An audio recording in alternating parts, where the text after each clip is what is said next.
Every single time you bite into something spicy, your brain is being lied to. The burning sensation you feel isn't real. Your mouth is not on fire. Not one cell in your body is being damaged. Capsaicin, the compound responsible for all of that pain, is essentially a master illusionist. It latches onto a specific nerve receptor in your mouth, the same one that detects actual heat, and convinces your nervous system that you're being burned alive when absolutely nothing is happening. Your body responds with sweat, tears, a racing heart, and a flood of endorphins, all because of a chemical that pepper plants evolved specifically to manipulate mammals. And here's the twist. Birds eat the exact same peppers with zero reaction whatsoever, because birds don't have the right receptor for capsaicin to bind to. The plants engineered this on purpose. They want birds to eat their fruit and fly away, spreading seeds across long distances. Mammals crush seeds when they chew, useless for reproduction. So peppers developed a chemical weapon aimed exclusively at us. You've been outsmarted by a plant. Today we're going deep on some of the world's most fascinating peppers, from the one with no heat at all to the one so extreme it's been weaponized by a national military. First, the bell pepper. 0 Scoville heat units. Completely, utterly mild.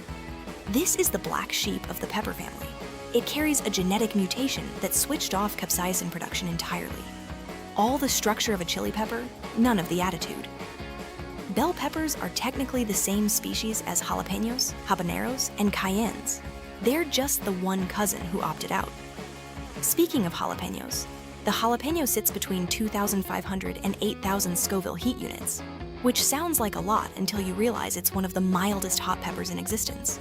The jalapeño's reputation is built almost entirely on being the first hot pepper most Americans ever tried.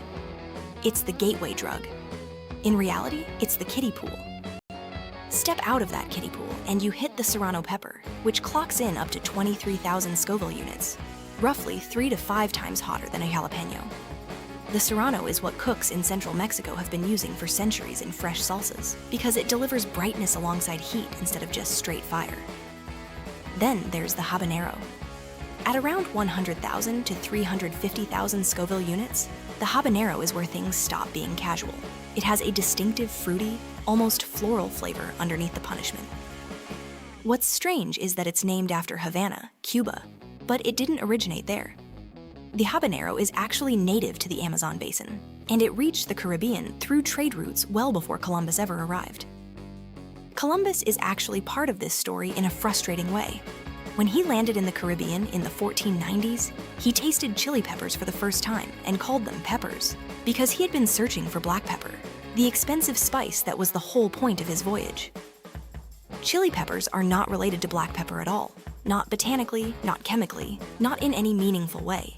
But the name stuck, which is why we now have one word, pepper, covering 2 completely unrelated plants that happen to both taste sharp. After Columbus, chili peppers spread across the entire world in roughly 70 years.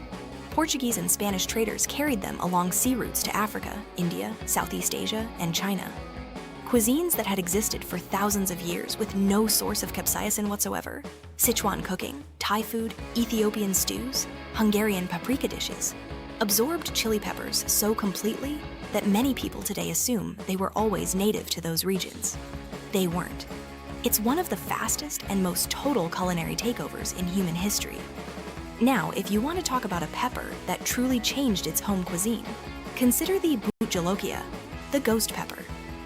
Native to northeastern India, the ghost pepper became the first chili to officially break the 1 million Scoville barrier. Guinness certified it the hottest pepper in the world in 2007. But that's not even the most interesting thing about it.